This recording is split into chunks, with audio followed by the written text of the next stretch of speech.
حسن بصری رحمۃ اللہ فرمایا کرتے تھے کہ ہر انسان اپنے دل کی کیفیت کو جانچ سکتا ہے 3 اعمال کو دیکھے۔ اگر اس کا دل ذکر میں لگتا ہے، دل چاہتا ہے کہ مجھے ٹائم ملے، میں لمبا مراقبہ کروں، میں لمبا بیٹھ کے لا الہ الا اللہ کی تحلیل کے ساتھ ذکر کروں، اگر دل اس کے لیے ترستا ہے کہ مجھے ایسا ٹائم ملے، تو اس کا مطلب ہے ذکر کی لذت ہے۔ اور اگر مراقبے میں بیٹھنے کو دل ہی نہ کرے، یا مراقبے میں بیٹھتے ہی دنیا کے خیالات، شیطانی شہوانی خیالات، اس کا مطلب یہ کہ ذکر کی لذت حاصل نہیں ہے۔ ہمارے بعض بزرگ گھنٹوں مراقبہ کرتے تھے، چنانچہ حضرت مولانا حسین علی وہاں بچنا والے ایک بزرگ گزرے ہیں، بڑے مفسر قرآن تھے، ہمارے حضرت نے ان سے تفسیر قرآن کا علم سیکھا۔ حضرت فرماتے تھے کہ وہ عشاء کے بعد مراقب ہوتے تھے اور پوری رات مراقب رہتے تھے۔ ان کے ہاں خانقاہ میں مراقبے کی ابتدا ہوتی تھی تو اختتامی دعا نہیں ہوتی تھی۔ مریدین کو کہا ہوا تھا کہ جو بندہ تھک جائے وہ اٹھ کے چلا جائے۔ ایک گیا، دوسرا گیا، تیسرا گیا، حتیٰ کہ سب اٹھ کے چلے جاتے تھے۔ حضرت اکیلے رہ جاتے تھے، جب دیکھتے کہ کوئی بھی اور نہیں تو تہجد کی نیت باندھ لیا کرتے تھے۔ پوری رات اللہ کی یاد میں گزار دینا۔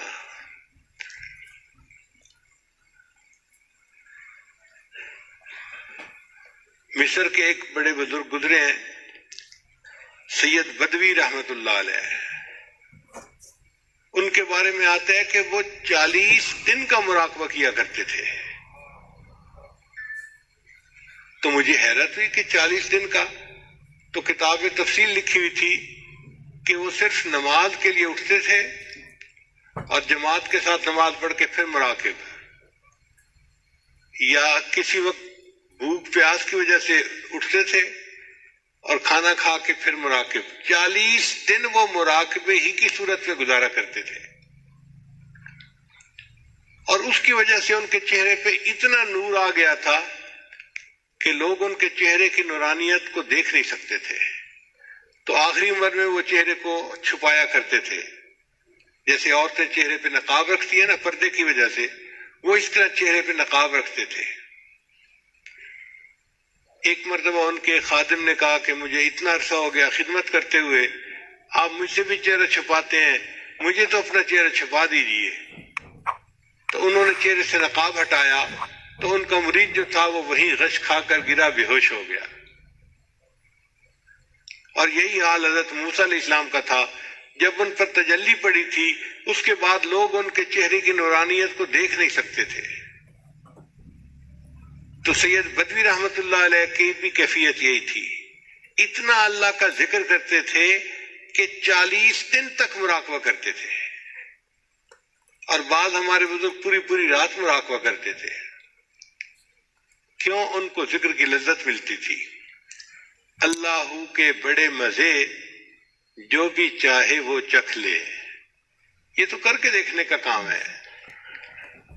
اگر شروع میں لذت محسوس نہیں ہوتی تو استغفار کریں، اللہ سے دعائیں مانگیں اور کوشش کریں، چند دنوں کے اندر ذکر کی لذت ملنی شروع ہو جائے گی۔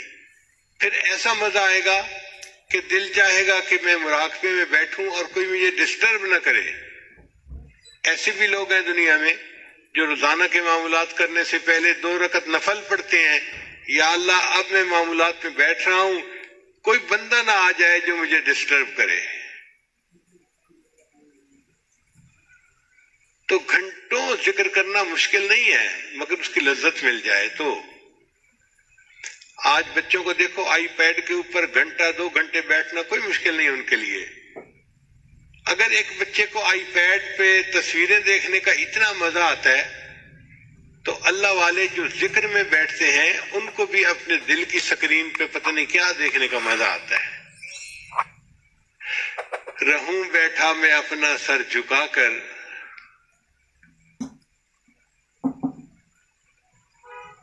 یہ ذکر کا مزہ ہی ایسا ہے، لذت ہی ایسی ہے۔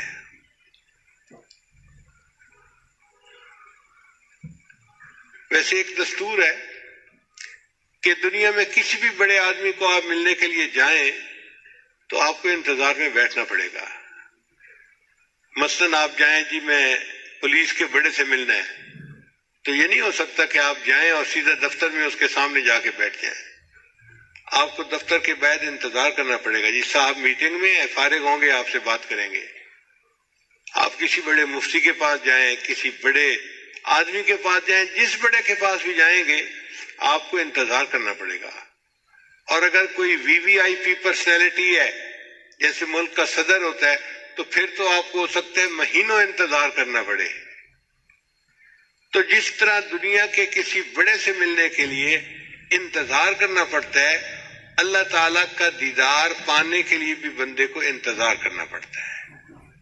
اب یہ انتظار دنیا میں اگر شروع کر دیں تو ہر روز آدھے گھنٹے کا مراقبہ، 1 گھنٹے کا مراقبہ، میرے وہ جو انتظار کا ٹائم ہے وہ پورا ہوتا جا رہا ہے۔ اگر دنیا میں اس نے انتظار کا ٹائم مکمل کر لیا، اللہ اس کو قیامت کے دن اپنا دیدار عطا فرما دیں گے۔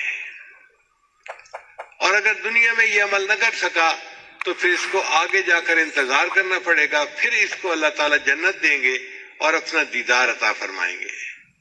لیکن بڑے کے ملاقات سے پہلے انتظار کی گھڑیاں پوری کرنی پڑتی ہیں، انہی کا نام مراقبہ ہے۔ ہم مراقبے کو اس نیت کے ساتھ کریں، اللہ میں آپ کا دیدار چاہتا ہوں اور اس کے لیے یہ جو انتظار کی گھڑی ہیں میں دنیا میں پوری کر رہا ہوں۔ آج آدھا گھنٹہ، 15 منٹ، 1 گھنٹہ، 2 گھنٹے، اللہ یہ گھنٹوں کیا چیز ہے؟ آپ دیدار کا وعدہ تو کریں، پوری زندگی لگانے کو تیار ہوں۔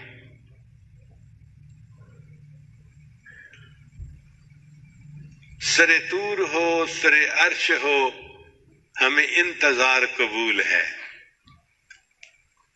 سر طور ہو، سر حشر ہو، ہمیں انتظار قبول ہے۔ وہ کبھی ملے، وہ کہیں ملے، وہ کبھی سہی، وہ کہیں سہی۔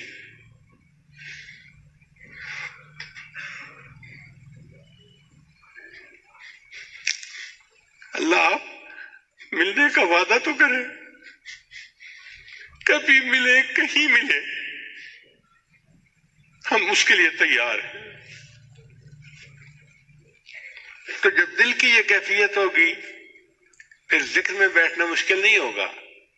انسان مصروفیات میں سے ٹائم نکال لے گا اور کچھ نہ کچھ وقت نکال کے روزانہ اللہ کی یاد میں بیٹھے گا۔ جس طرح ذکر کی لذت ہے، اسی طرح اللہ کے قرآن پڑھنے کی بھی لذت ہے،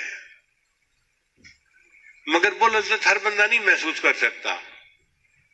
جس طرح نابالغ بچہ بلوغ کی لذت سے واقف نہیں ہو سکتا، جو انسان اپنے دل کی صفائی نہ کرے وہ قرآن کی لذت سے واقف نہیں ہو سکتا۔ اور جن کو لذت آتی ہے وہ پوری پوری رات قرآن کی تلاوت کرتے ہیں۔ اللہ کے محبوب صلی اللہ علیہ وسلم پوری رات قرآن مجید کی تلاوت میں گزار دیتے تھے۔ سیدہ صدیقہ رضی اللہ تعالیٰ عنہ ایک پوری رات قرآن پاک کی آیت پڑھتی رہیں، وَبَدَا لَهُم مِّنَ اللَّهِ مَا لَمْ يَكُونُوا يَحْتَسِبُونَ۔ سیدنا صدیق اکبر کا بھی یہی حال تھا، سیدنا عمر فاروق کا بھی۔ امام اعظم ابو حنیفہ رحمۃ اللہ علیہ بھی پوری پوری رات قرآن کی تلاوت کرتے رہتے تھے، عشاء کے وضو سے فجر کی نماز پڑھا کرتے تھے، ان کو لذت ملتی تھی۔ تذکرۃ الحفاظ ایک کتاب ہے جس میں قرآن مجید کے حفاظ کے واقعات ہیں۔ اس میں نے ایک عجیب واقعہ پڑھا، لکھا ہوا تھا کہ ایک نوجوان کی شادی ہوئی تو پہلی رات وہ بیوی سے ملاقات کے لیے کمرے میں گیا، ایک دوسرے کے ساتھ سلام کیا اور میاں بیوی دونوں نے یہ فیصلہ کیا کہ ہم 2 رکعت نفل پہلے پڑھ لیتے ہیں پھر آپس میں ملاقات کریں گے۔ چنانچہ خاوند نے مصلی پہ نیت باندھ لی اور بیوی نے ذرا پیچھے نیت باندھ لی۔ اب یہ بچہ پوری رات عبادت کرنے کا عادی تھا۔ جب اس نے قرآن مجید کی تلاوت شروع کی تو اس کو مزہ آیا، لطف آیا۔ یہ قرآن مجید پڑھتا رہا حتیٰ کہ فجر کی اذان کا وقت ہو گیا۔ جب سلام پھیرا تو اس وقت اس کو محسوس ہوا اور میری تو شادی کی پہلی رات تھی اور بیوی تو میرے پیچھے بیٹھے میرا انتظار کر رہی ہے۔ بیوی نے بھی کہا آپ خود بھی تھکے اور آپ نے مجھے بھی ساری رات تھکا دیا۔ تو وہ نوجوان کہنے لگا اچھا میں فجر کی نماز پڑھنے جاتا ہوں، واپس آؤں گا پھر ہم ملاقات کر لیں گے۔ فجر کی نماز پڑھی تو دوستوں سے ملاقات ہو گئی۔ تو نوجوان بچے آپس میں باتیں تو کرتے ہی ہیں۔ کسی نے کہا بتاؤ بھائی بیوی سے ملاقات ہوئی تو کیسی بیوی ملی تمہیں؟ وہ سچ کا زمانہ تھا، جھوٹ نہیں بولتے تھے۔ اس نے کہا جی میری تو بیوی سے ملاقات ہی نہیں ہوئی۔ وہ کہنے لگے تو بھی کیسا مرد ہے کہ بیوی ساری رات تیرے پاس رہی، تیرے کمرے میں رہی اور تو کہتا ہے کہ ملاقات کا وقت ہی نہ ملا۔ اس وقت اس نے کہا کہ اللہ کی قسم میں نے 2 رکعت نفل کی نیت باندھی تھی، قرآن مجید کی لذت مجھے ایسی ملی ذہن سے خیال ہی نکل گیا کہ بیوی انتظار میں بیٹھی ہوئی ہے۔ تو ذکر کی اپنی لذت ہے، قرآن مجید کی اپنی لذت ہے اور نماز کی اپنی لذت ہے۔ سب سے پہلے درجے پر ہے ذکر کی لذت، پھر اس سے اونچے درجے پہ ہے قرآن مجید کی لذت اور اس سے بھی اونچے درجے پہ ہے نماز کی لذت۔ ذکر کی لذت ایسی ہے جیسے کوئی دور سے بیٹھ کے محبوب کو یاد کرتا ہے، اس کو بھی مزہ آتا ہے۔ جو دور سے بیٹھا اپنے محبوب کے خیالات میں مگن ہے اس کو مزہ آتا ہے۔ ذکر کی لذت ایسے ہی ہے۔ اور قرآن مجید کی لذت ایسے ہے جیسے کوئی اپنے دوست سے ٹیلی فون پہ گفتگو کر رہا ہو۔ تو یاد کرنے کا مزہ کم ہے، گفتگو کرنے کا مزہ اس سے زیادہ ہے۔ اور نماز کی لذت ایسے ہے جیسے محبوب کے سامنے بیٹھ کے اس کا دیدار کر رہا ہو اور بات چیت کر رہا ہو، اس کا مزہ سب سے زیادہ ہے۔ تو نماز کی کیفیت ہے کہ جیسے بندہ اللہ کا دیدار کر رہا ہے اور اس سے ہم کلامی بھی کر رہا ہے۔ اس لیے نبی صاحب نے فرمایا ان تعبد اللہ کا انک ترا، تو اللہ کی عبادت ایسے کر جیسے تو اسے دیکھتا ہے۔ فإن لم تکن تراہ فإنہ یراک، اور اگر تیری یہ کیفیت نہیں تو کم از کم اتنی کیفیت حاصل کر لے کہ اللہ تجھے دیکھ رہا ہے، تو اللہ کے سامنے کھڑا ہے۔ ایسی نماز کو بنانا ہم میں سے ہر بندے کے لیے لازم ہے۔ اب یہ نماز کیسے بنائیں، اس کے لیے فکر مند ہونے کی ضرورت ہے۔ سب سے پہلی بات کہ ذکر کثرت کے ساتھ کیا جائے۔ جتنا ذکر کثرت کے ساتھ کریں گے اتنا نماز کی کیفیت بہتر ہو جائے گی۔ دوسری بات کہ